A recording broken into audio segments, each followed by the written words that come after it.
I haven't done a presentation since university. This is probably, I'm not sure, I think this is the first long form live I've ever done, and I haven't done a lecture in a really long time, so bear with me as I'm getting back used to using slides and whatnot. But yeah, so basically, you might wonder what reality IQ is. And people who are in core confidence will have had a little bit of a briefer on this. So basically, reality IQ is a sort of understanding that you can figure things out, that you have what it takes to figure things out as you go. And that's basically, the idea behind confidence is not that you will, have an awesome time when things are awesome. The idea behind confidence is that you're able to rise to challenges. Okay, so we don't use confidence when times are good. We use confidence when things are super challenging. And I think this may lead to one of the biggest misunderstandings about confidence, and we'll go into that in the course. So I'm going to hop into course filming now. Okay, guys? All right. Oh, and guys, you can copy paste the link to this page, lottylifestyle.com/core confidence, and send it to any of your friends. This page is open. Anybody can watch this with you. I do suggest that you sign up below for notifications of the sessions, because there's 4 sessions. I'll go into that. We're going to cut that out of the course, but I'll go into that in the slides with you. There's 4 sessions, so you get notifications of the sessions and any kind of like bonuses and deals that we give a shout to our live watchers. Anything that you're eligible for, if you're on that list, you'll get a notification in your email box about those. Okay, so here we go. Hello and welcome to Core Confidence. Today we're going to be talking about developing your reality IQ. And specifically in this lesson, we're going to be talking about something called reality IQ deficiency. Now, in order to develop a kind of confident reality, in order to develop the base reality of understanding that you are totally capable of figuring out and growing towards your goals in the face of any challenges, what you really need to do is develop what we call your reality IQ. So we're going to go into why confidence. Now, guys, if you're watching this live, you will probably be watching because you've done our happiness or emotional archetype quiz. So basically, there's 4 archetypes that go into, living a happy life. Like whatever research you look into, all of the results of happiness, all of the things that people need to feel really happy, fall into at least 4 categories. So basically, what you need is professional development, okay? So that like falls into like the mindset, mental sphere, making good decisions, creating like a long-term plan and goals, being able to be mentally resilient enough to face challenges and move forward. We need fulfilling relationships, which is emotional, love, self-love, love to other people, being open and sharing, having courage, to tell your story and to share other people's stories. Authentic living. So people really need to be able to express themselves and to live in an authentic way, so that they can make an impact, through their goals and their dreams. So basically, healthy lifestyle, of course, like healing, holistically healthy lifestyle living. And this all kind of comes down to how much you're able to participate in self-care. So why we talk about confidence is because when we sent out that quiz to you, we sent out the happiness archetype quiz to you.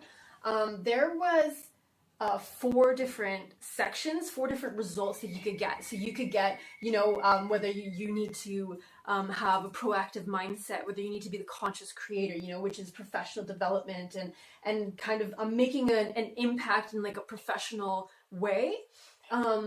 Or whether you were the courageous carer, you needed courage and fulfilling relationships in order to really be happy. We also had like the holistic health and wellness, whether you needed to be like really healthy and vital and like have a super healthy lifestyle to feel really fulfilled. Or we had the fourth result we had was confidence, right? So just like authentically living your own truth, just feeling good in yourself. And so the reason that we put together this course specifically, and the reason that we've done a lot of different things like develop the Sustainable Dreams University, is because the majority of you guys, which I thought was really, really smart. Like, I was so proud and curious and just really recognized how intelligent our audience really is when we got the results back, and the overwhelming majority of you guys got confidence. Like, I mean, that was over like money and relationships, and having a fit body. And I think for you guys, it's almost all women. And I think that, like fulfilling relationships is something that's just so important to us. Like all of my girlfriends growing up, it was just like boys in relationships were like trained to care about this stuff. And also like our bodies, our other brand, we do weight loss for women. That's like actually empowering because, we're programmed so harshly by the media, and we have such challenges in the ways of fitness in our bodies, that I thought, that fitness would be a huge one. And professional development, like money, I mean, that's like our culture. That's like Western culture is all about, like the North American dream is to kind of like be like financially independent sort of thing. And it's a little bit difficult to achieve these days, even if you are, highly educated. But everybody got confidence. Like most people got confidence. And it made me really, really proud and really, really happy because you need confidence to do all this stuff. So you need confidence to develop professionally.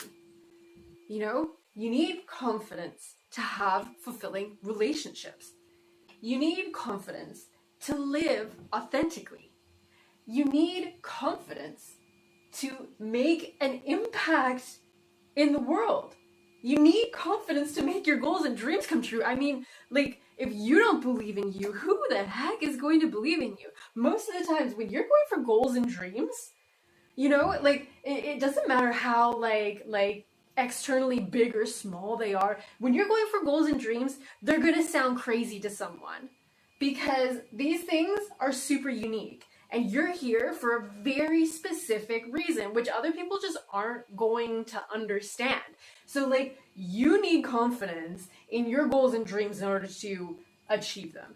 Because people are going to look at you like you're bat crap crazy if you're actually going for your authentic goals and dreams. And yeah, healthy lifestyle? I mean, especially because we are inundated with such unhealthy media. We're inundated with this, obsession with like diet and fitness and all this stuff. And I mean, you really need courage to get up and above that, to look at the research and to look at what works for you specifically, and then to make changes. You need confidence to care for yourself. This is actually self-care. This is the hard work of making your goals and dreams come true. Okay, you want professional development? It isn't about grinding away in the office for 12 hours a day, no matter what the freaking media tells you, okay? What's really hard about this is knowing what you need at any given time and making sure you get it so that you can continue going down the road. Okay, if you try to grind in the office 12 hours a day without a ton of this, you're not gonna get there, or you're gonna get there and you're gonna fall over. And that's not what we do. Our entire methods are based on consistently growing upwards. We do it in a spiral. We don't go a straight ladder. We're a spiral staircase upwards movement. And that's why we call it the Sustainable Dreams University. Because the dreams and goals, the only ones worth actually going for are sustainable. And this is how we make them sustainable. This is how we make them fun. This is how we make them easier than anything else. So yeah, I was really happy with you guys when you showed up that confidence was something that you really wanted. And you know, like, that isn't my background. I don't come from like a confident background. In fact, I wasn't ever taught, and this might sound crazy because it is kind of like super extreme, but I was never taught how to get to any goal whatsoever. Okay, so I was so void of being shown that goals were even a thing, or like to plan in any kind of long-term way to start here and then you develop that so that you can get this. I mean, not even like a two-step goal. That wasn't even in my reality as a kid. And it was so extreme that I just refused to go to high school. Like, I just didn't want to go. We had come from like a tiny island living up north in the Northwest Territories of Canada. I'm Canadian. We live in Australia. That's why it's morning here. And yeah, I lived on this tiny island in like an Inuit community, and then we moved to like the capital of Canada, which is very like governmental and whatever, and I just didn't like it. And because I had such little idea of goals or like the purpose of doing like one thing and then another to like get somewhere, I just refused to go to high school. I just didn't want to. You know, I just like kind of like hung out with like, I don't know, some punk kids downtown that were hitchhiking around the island, around the country, because that was like more fun to me or something. So I actually got shipped away to some family and stuff that was overseas. And what happened was I started hanging out with backpackers. Okay, so I was like really young. I was like 15, like just 15. And I was hanging out with these like 21-year-old backpackers. And this is like over 10 years ago, right? So this is like before Instagram, before like Facebook. And so like traveling was like done with books. You know, you like looked up like what do I do in the UK? Where do I stay? You know, like you didn't just like Google it. Well, maybe you could. I didn't use Google at all. I didn't even, there was like no Facebook or anything at that point.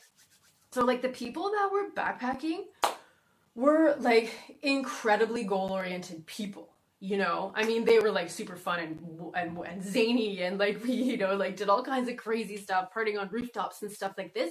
But these were people who got stuff done. These were people like, these were the 1 in 1,000 people who back home, you know, they decided they wanted to do this crazy thing. They wanted to go to Europe and backpack around Europe and live there and, you know, hang out with people from all over the world. And they decided, and they made, you know, steps and goals along the way to get there and to make their goals and dreams a reality. So they taught me how to travel. And then they taught me to, you know, want things. And they encouraged me to apply for a job in a kitchen because I was really good at cooking and I really wanted to like cook and I wanted to travel, and this was one way that I could travel and I could go anywhere is by becoming a chef. So I applied for a position, and like I was so dumb, you know, like I was so dumb as far as like goals and dreams go that I didn't even know that I was totally not qualified, that there were like a bunch of steps towards getting that goal that I was completely missing. I just was like, I just tried it.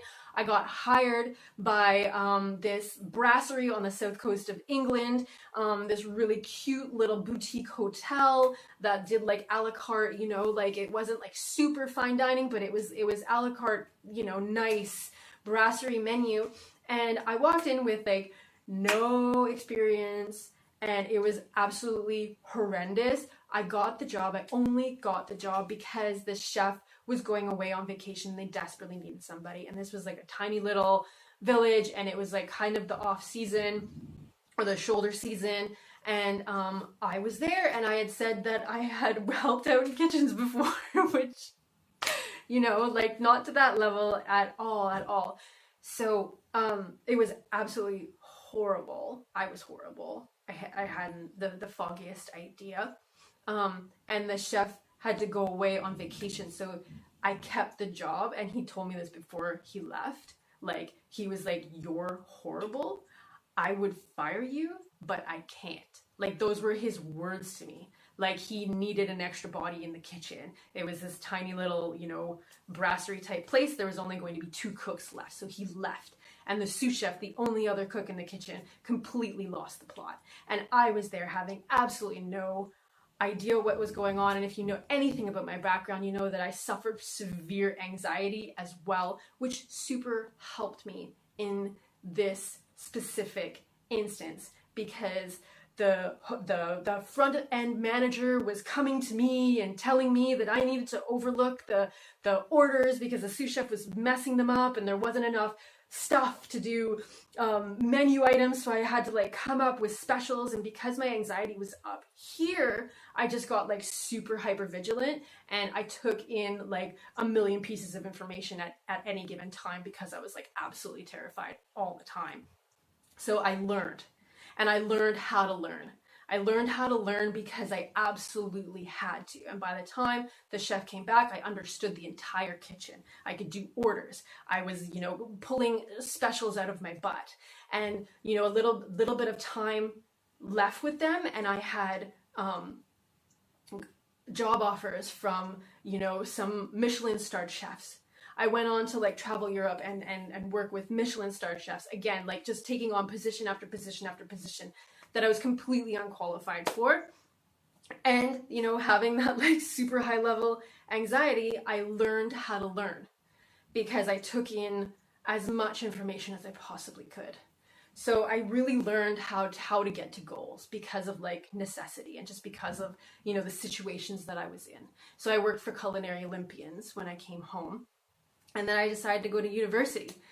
And if you remember from the beginning of the story, I went away because I wouldn't go to high school. But I decided I was going to go to university. And I was coming from a background where people, you know, did crazy stuff. They went and they traveled around Europe, you know, they went and they became like Michelin-starred chefs. And I was like, I'm going to go to university. So I challenged an exam and I got in. I got almost perfect on the entrance thing because I had studied so much while I was away. And that again completely like threw my anxiety into a tailspin. And I had previously, after cooking, I had gone to Asia and learned all of these techniques to deal with my anxiety. So I kind of went on this like quest, and I studied under Buddhist masters and yogic masters, and came to Australia, to this exact place that I'm living right now, and studied Reiki, became a Reiki master, and then went home. And all of these things, you know, the meditation, yoga, Reiki, all of these, like I learned these to a super high level too, because it was like a do or die, right? So I absolutely had to deal with my anxiety. So I learned a million different ways and a million different like things that I could do to address my anxiety. And I learned incredible ways of coping with it, like really. And I was at peace and I was happy, and I came home and I went to university, and then it all like came flooding back. Because I couldn't just like be like this like peaceful, you know, I am like at peace and at one, and using all of these techniques that I learned to like cope with my anxiety. I couldn't use them anymore because I went into university and of course took on like a strict academic path. So I was encouraged to go into university with, you know, the intention of going on and becoming like a high rated scholar, you know, going all the way, going to become a PhD and a researcher, which means you have to get straight A's. And if anybody has ever like gotten straight A's consistently before, you'll know that this has nothing to do with how smart you are. It doesn't even have to do with how well you understand the information that is given to you. It has to do with how much work you put in. It's incredibly high level stress to perform at that level, and it requires a ton of work. And so my anxiety just went into like another tailspin. So I went the Western route, and I went on medication for 6 months. I had therapy, and what I did in school is I took everything that I learned in the East, and I studied it through like Western scientific theory. And I studied, of course, again, picking up a gazillion pieces of information because I was terrified on how to make my goals and dreams come true.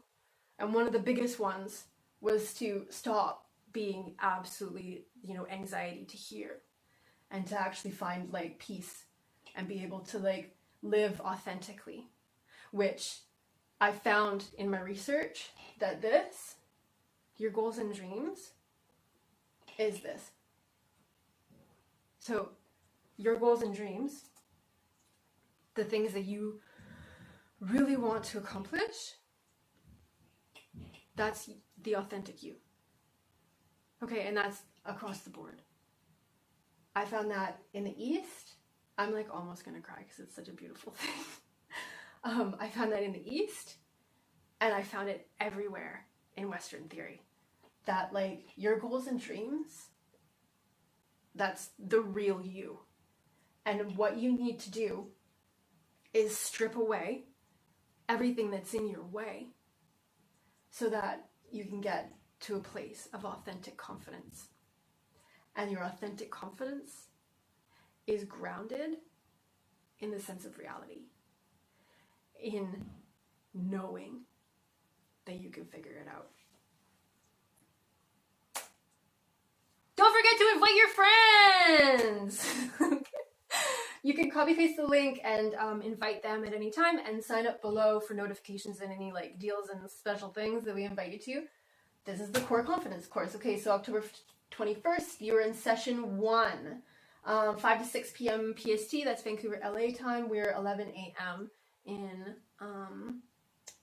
where are we? Australia? We're in Australia, yeah, Byron Bay. So reality IQ deficiency. Okay, so this is we're going to talk about healing reality IQD. Okay, we'll get into that today. It's a very painful thing that I hope that we can alleviate for you, because this is like very harmful and terrible, terrible place to be.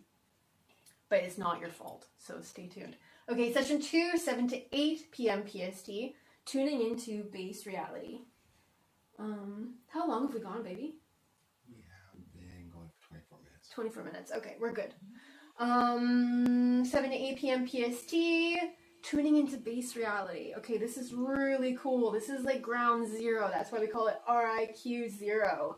Grounding in that reality that I was telling you about, that, just understanding that you can figure it out. Okay, so October 22nd, that's tomorrow, session 3, 5 to 6 PST, 5 to 6 p.m. PST, growing high reality IQ. Okay, this is when the magic starts to happen. Okay, so this is how you end up, killing it as a Michelin star chef when you have absolutely no idea what's going on, or, graduating in first class standing from university when you did not go to high school. Okay, so this is like empowered confidence. Okay, so this grounding in RIQ 0, this is confidence. Okay, just understanding like, I can figure this out. That's definitely confidence. Empowered confidence through RIQ plus. Okay, so RIQ plus is like, well, it makes you this, right? Which we'll get into. I'll tell you how, to grow your high reality IQ, your RIQ plus, so that you can become the master of your fate, or the conscious creator, is what we call it. And that's how you get here, where you leave school and you leave your academic everything, and your anxiety goes into a tailspin again, and you for one final time figure out how to completely annihilate it once and for all and get completely free so that you become the master of your fate, so that you can create your goals and dreams consciously and stop with the coping. You know, the Eastern coping mechanisms that I learned, the Western coping mechanisms that I learned, I annihilated that after school. You know, that got me into maybe RIQO for sure, but without them, you take them away and I was in RIQD again. So what I'm going to show you is how to actually like become the conscious creator so that you're living in confidence, like really authentically, actually authentically, like actually curing and healing the RIQD, which is what I've done for the past 3 years. Like without the support, without the structure of, you know, discipline and practices, you know, like Eastern, without the discipline of all of these like coping mechanisms that I had and the structure of academia and friends and networks and masters and all that stuff, like stripped it all away, just me. And I took my theory and mastered my own life, my own feelings and my own healing, you know? So I'm going to teach you how to, you know, stop coping and start mastering, become the conscious creator. And then there's going to be some bonus material. Dun, dun, dun, dun, dun. The truth behind the law of attraction.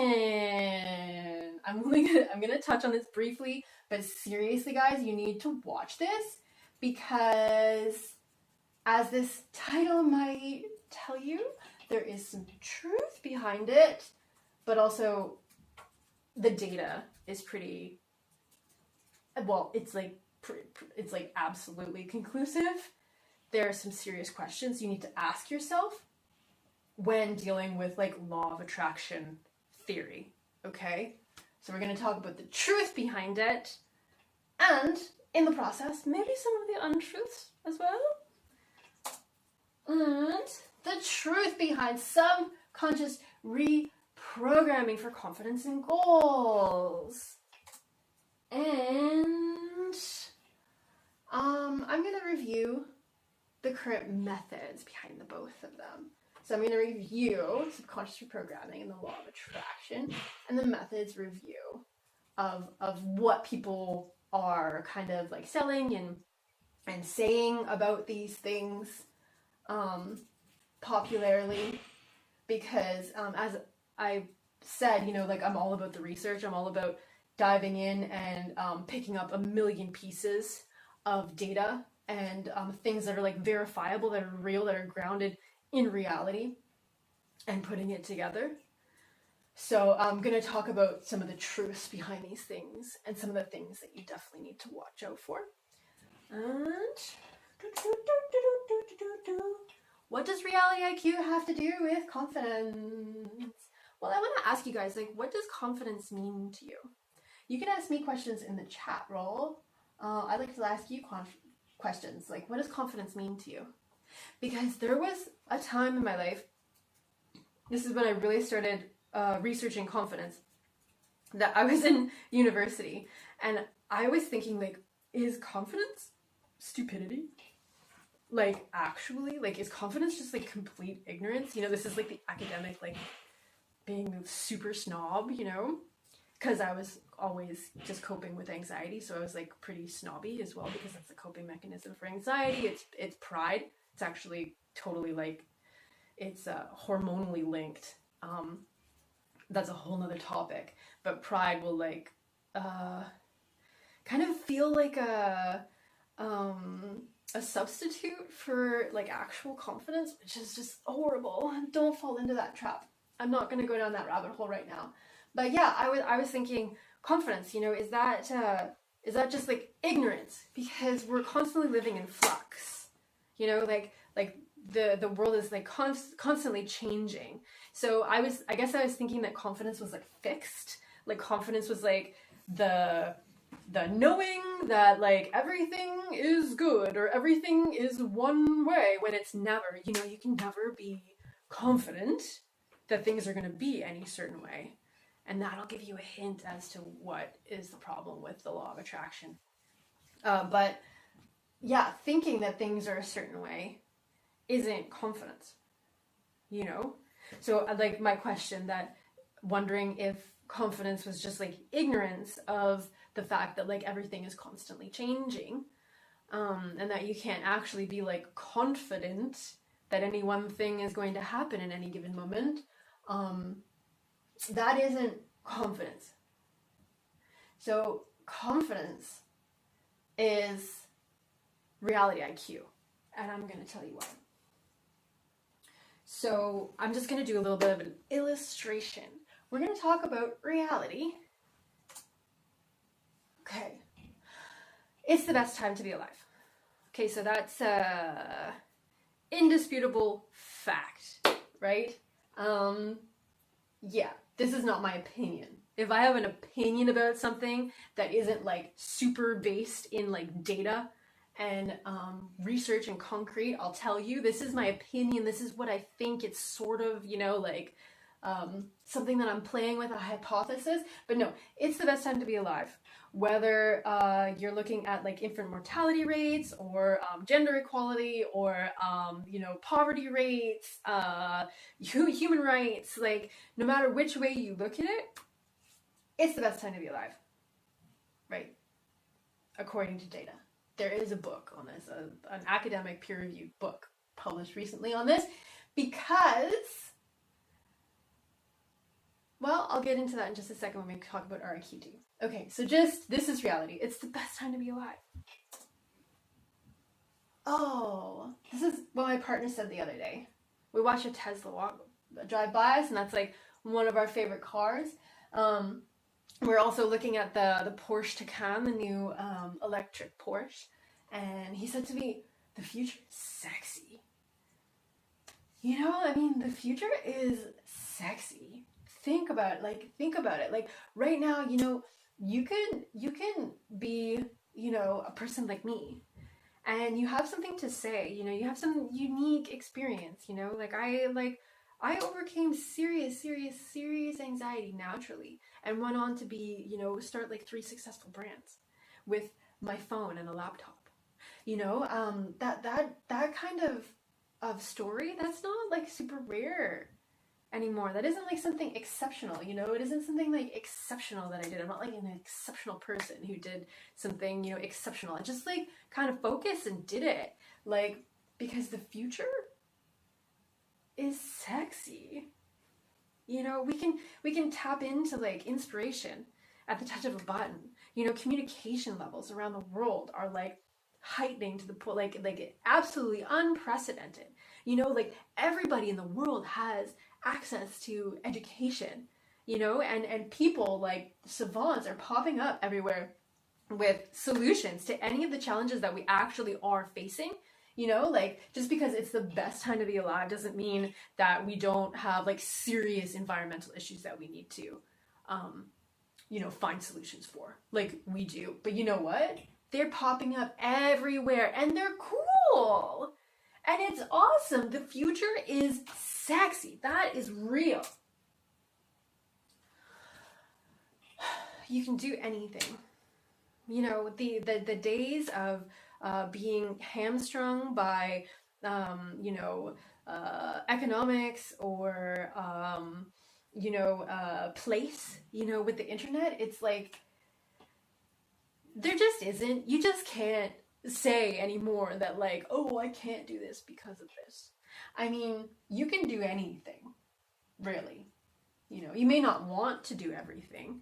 And that's definitely something that you need to like get in line with. Like, what is your RIQ? What do you want to do? You know, do you want to be Elon Musk? Or, you know, like really actually, do you want to do that? You want to have that life? Or do you want to, you know, be like Greta Thunberg or whatever her face is? Like, I mean, there's a perfect example. She's just like a kid who was like, you know what? I have something to say. You can do anything.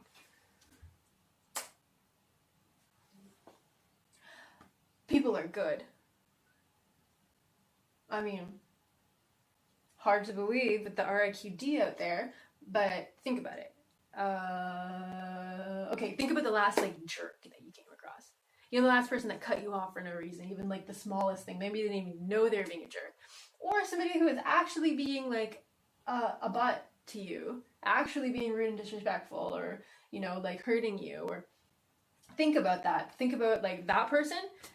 How many people have you seen since then and before then? And how many people have you seen in between like that time and the last time somebody was rude to you or something? Yeah, people, the overwhelming majority of people are good. That's just reality. All right, so this is RIQ 0. This is sort of a depiction of RIQ 0. And we're going to talk now about some of the common perceptions that are going around our culture, the internet, the world. I mean, we're becoming a global culture. Traveling now versus traveling a decade or so ago is very, very different, because there's a lot of like we're becoming a global culture. People are really big. American cars are everywhere now. They used to be tiny everywhere. They're like huge everywhere now. It's really strange, even in Thailand. Okay, so in our culture, these are some of the common perceptions, and you should recognize them. The news.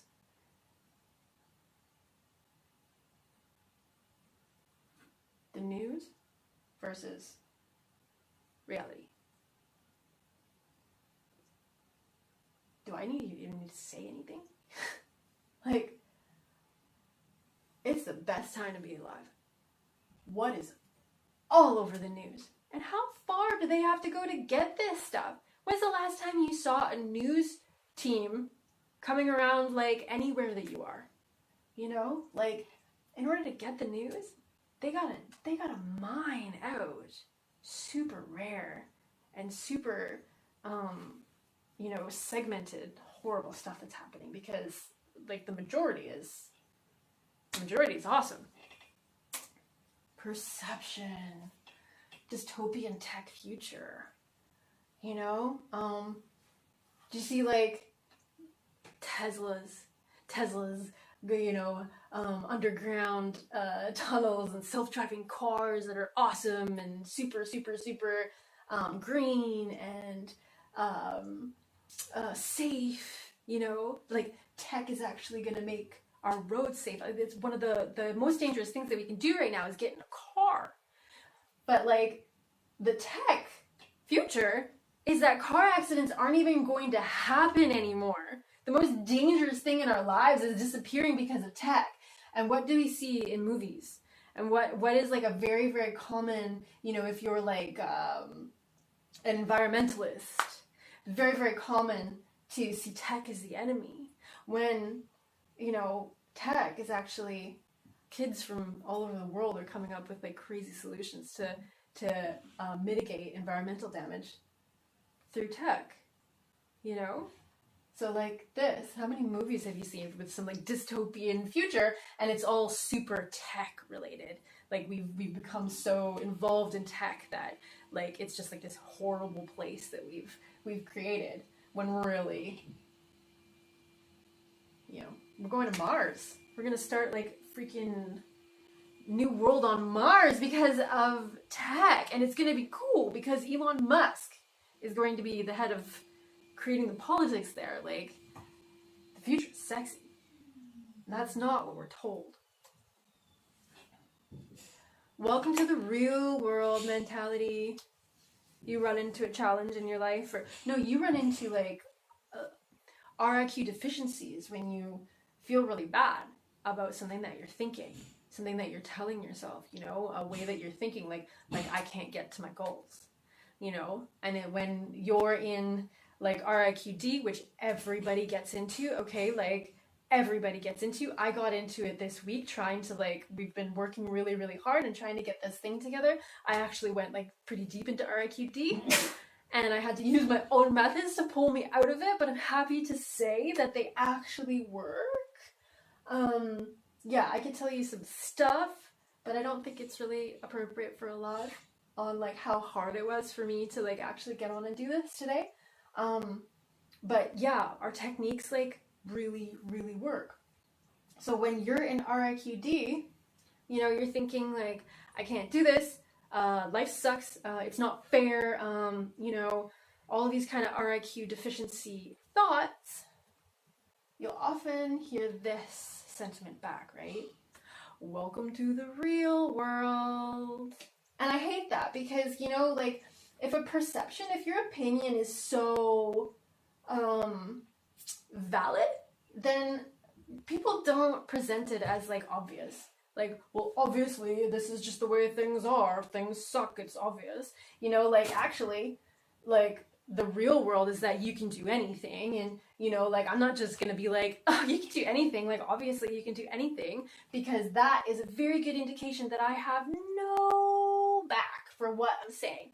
If I was to just be like, well, yeah, well, you're dumb if you don't know that, like, you could do anything, like, that means, like, I have nothing to back it up, right? So when people say to you, like, well, I'm in the real world, you know, it's like, you don't have anything to back that up. Like, if you had something to back it up, you can be like, you can do anything. Think about it. Think about this person, that person, that person. Think about all of your biggest goals and dreams. Think about everything that you want to do. What kind of skills do you need to create that, you know? Given enough time and resources, do you think you could have all those skills? Yeah, right, exactly. You can do anything. That's what people say when something's actually true. So, welcome to the real world. That's RIQD. Okay.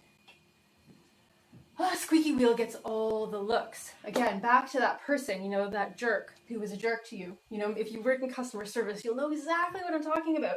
You know, it'll be like 1 in 100 or 1 in 1,000 or 1 in more than that, 1 in hundreds of thousands, depending on like what you do and where you're at.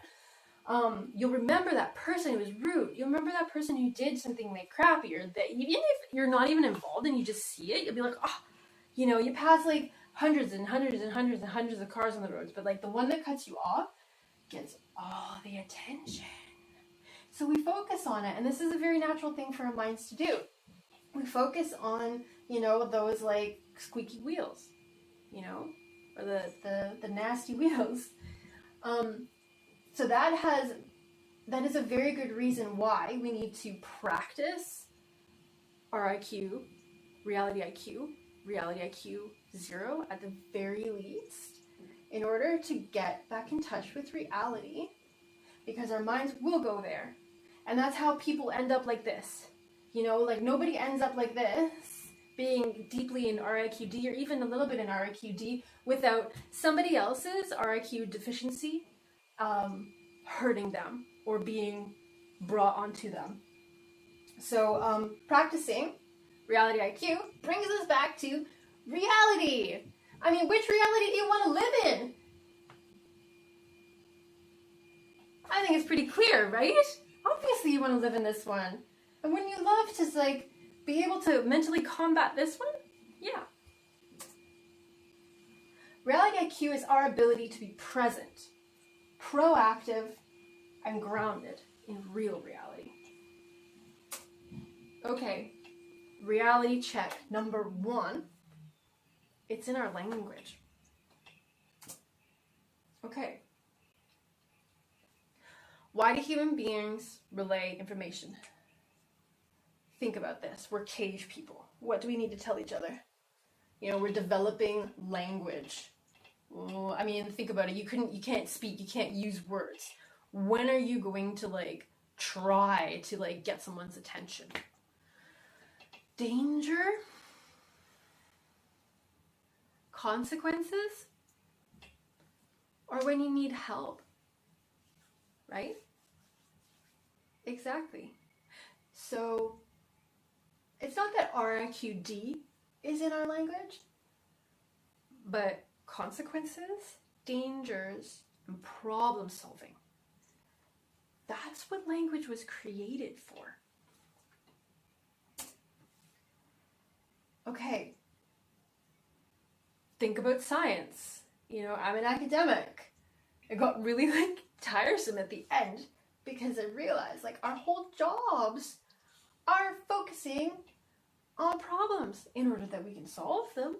I mean, yeah, that's That's what our minds are for. That's what science does. Solving problems, even like positive psychology, which is kind of what I do now, ish. That is still focused on problem solving. It's focused on developing, So I guess it's not so much focused on problem solving, but problem solving is still the foundation of it because it's focused on growing, right? So it's focused on solving the problem of maybe, I guess, the opposite, like not growth. Okay, our mental sphere. It was made for this. It's made to digest problems. Okay, language, which is our mental sphere. It's made to relay information, consequences, dangers, problem solving, right? So our mental sphere is not made for confidence. We can't look to our mental sphere, our language, to be confident. That isn't its place. So back to my question, are confident people just dumb? No. Confidence is what you need when you're thinking, oh my God, look at all these problems. Oh my God, look at all of these challenges I'm up against. Oh my God, I'm facing this consequence. Or oh my goodness, if I do this, there's this danger. That's when you need to feel confident. It doesn't happen from your mind. You can't just turn your mind on its ear and make it have a different nature. Oh, don't think like that. Like, okay, well then we'll just annex problem solving out of our reality, and we won't talk about consequences, dangers, or problems ever again. And then maybe we'll be confident. You can't just change what your mind was made to do. You can't just tell a calculator that it's now going to, be an oven. That isn't what it was made for. So it's okay. You can still be confident when your brain is going here. That's what it's supposed to do. Okay, language isn't realistic. Right? Okay, so remember, mental, emotional, energetic, physical, right? There's 4 aspects of nature. That's why there's 4 aspects that you need to create happiness. That's why we call it core confidence, because it's in the core. Language is not full reality. Okay? Language is a very small piece of reality. Language is bent towards consequences, and it's for very good reason. So one of the ways that we stay confident is to realize that our language isn't going to portray all of reality. We're not going to be able to speak to full reality. We're going to be able to speak to this usually. Think about what you say when something awesome happens. What do you say? Maybe nothing. Maybe you just get stoked. Maybe you're just like nicer to people. Like what do you say to somebody when they've done something amazing? You worked so hard for this. Congratulations, right? What do you say when something bad happens? Right? Texting. Or what do you say to someone when something bad happens to them? Do you want to talk? Language. It's made for problem solving. Okay. So here's the reality. Truth number 1. How long have we been going, baby? 15 minutes. 50? Okay. Confidence and positivity is an experience. I'm going to have to go pretty quickly through this because we're only got 10 minutes left. What do you say when something good happens? Right? Congratulations, we just went through this. And what do you do when something good happens? You celebrate. Experience. Right? Thinking confidently is an oxymoron.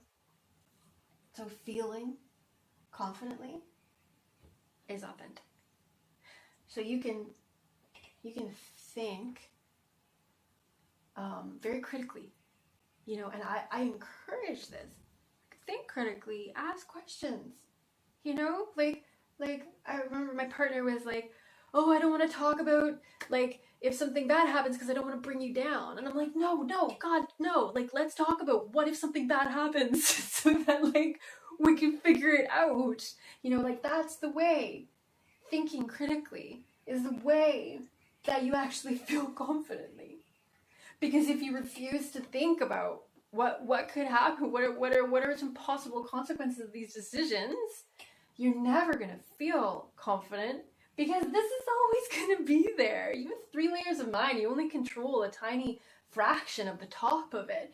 This thinking, critically is still going to be there. If you don't think through it and find a conscious way through it, well, I mean, you can't even feel confidently, let alone become the conscious creator and the master of your fate. Okay, so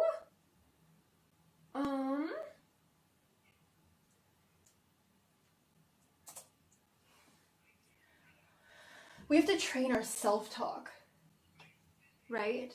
To relay realistic verbal support during challenges.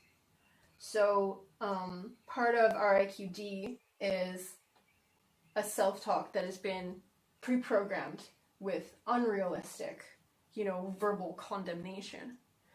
Because our language is so bent towards dangers, consequences, problems. Sometimes like our parents' society, all of these people, when we're younger, or even, as we grow up, our friends sometimes will offer very, very constricting messages, which self-talk is just a pre-recording, right? So a lot of the things that we go into in the SDU, we've developed like all kinds of therapies to address like all the specific reasons that somebody could feel not confident, and self-talk is a big one.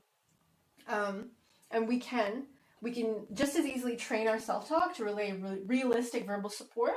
So we're getting back to that reality IQ, like you can do anything.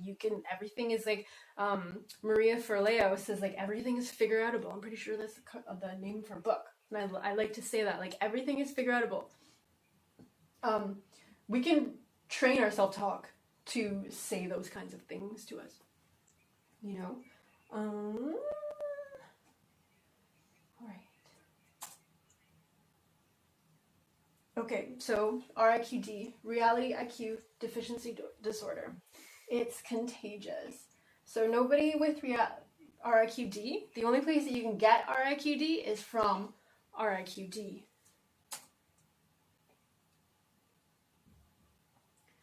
Okay. Our mind is overloaded. Well, these are how you know if you're suffering from RIQD. Your mind is overloaded with problem, consequences, danger information.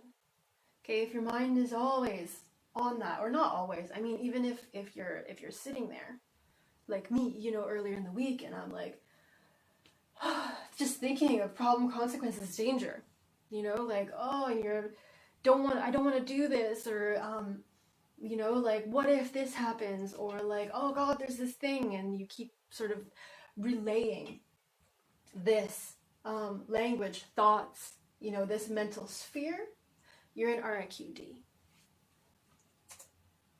There's very easy ways to pull yourself out of it. Self-talk is relaying unrealistic, constricting messages, especially if you hear the words never, always, you're never gonna do this. You're always gonna be like this. Yeah, you're not good enough. Or like, even just like, oh, you suck. Oh, that was really dumb.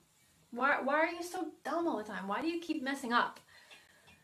That's yourself talking to yourself. Why? Why would it say that? Because it's just a pre-recording. Okay, you heard it somewhere. Someone said that to you. RIQD comes from RIQD. It's not your fault, okay? Unfortunately, it's your responsibility now. It's in you. It's like pre-programmed in you, so you need to deal with it. But you know what? It didn't come from you.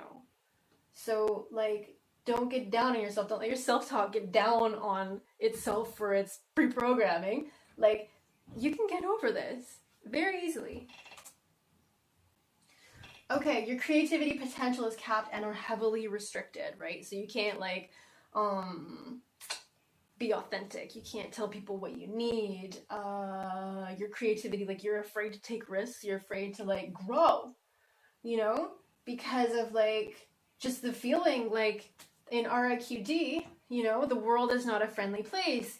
I can't do anything. I'm totally restricted by, you know, the government, my class, my gender, you know, my race, whatever. That everybody's got challenges. We all think our challenges are the biggest challenges of the world, and you know, you can do anything that's reality. So when your creative potential is capped or heavily restricted, you're in RIQD, and there's a very simple way to get through it. Okay, fear-based decision making, right? So you avoid challenges and it causes anxiety, right? So like when you're not doing things, like your decisions are based on like choosing not to do things because you want to avoid challenges and you're suffering from anxiety, it's RIQD and you got it from somewhere. And you can get rid of it somewhere too, at SDU. Minimal to no growth or worse, degradation. So you're not growing as a person, maybe even getting worse. You all know those people who actually like get worse with age. You know, this is like almost accepted in our culture as like normal. People just get worse with age. That's not normal.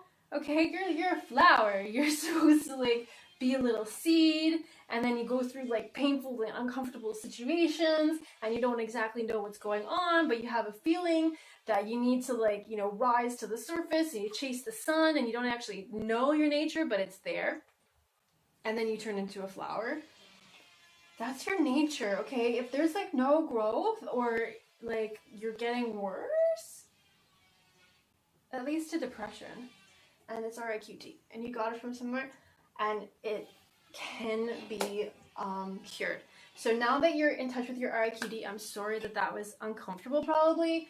You can go into your worksheet. Okay, so your worksheet will take you through your RIQD. And we're going to root it out and replace it. We're going to show you how to replace it with RIQ 0 and how you can consistently heal and replace the RIQD every time it comes up. Okay, and it works. Like I said, like I was like totally in RIQD this week. Like we were working so hard, and our methods are not like anything else out there, and you can dramatically change your life. You have to believe this. I am living proof. Okay? Okay. Now that you have identified where your RIQD comes from your worksheet, I want you to let it go back to that person.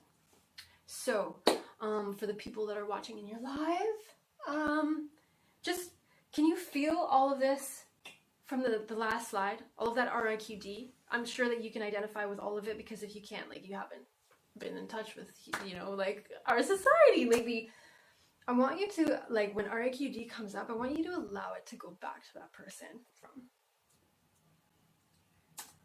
Okay, so the solution number 1, being trained in reality IQ is confidence. Okay, you can choose to be confident by practicing core confidence technique. We're going to teach you that in the next lesson. You can use your gratitude therapies. Okay, they're Ivy League confidence creators. Okay, they're created by Ivy League psychologists. All right, like seriously, they are hard hitting. When a choice becomes a routine is when it's scheduled, and when you choose to train yourself in RIQD, you choose to be confident. Create a routine and schedule it. And once it becomes a routine, it turns into a habit. And that's confidence. Okay? Confidence is a skill, it's not a trait. Your MIDI and Rumi therapies will uncover deep beliefs and triggers that lead to RIQD and heal them to RIQ 0. Okay, that's all we have for today, guys. I'm so excited that you're here.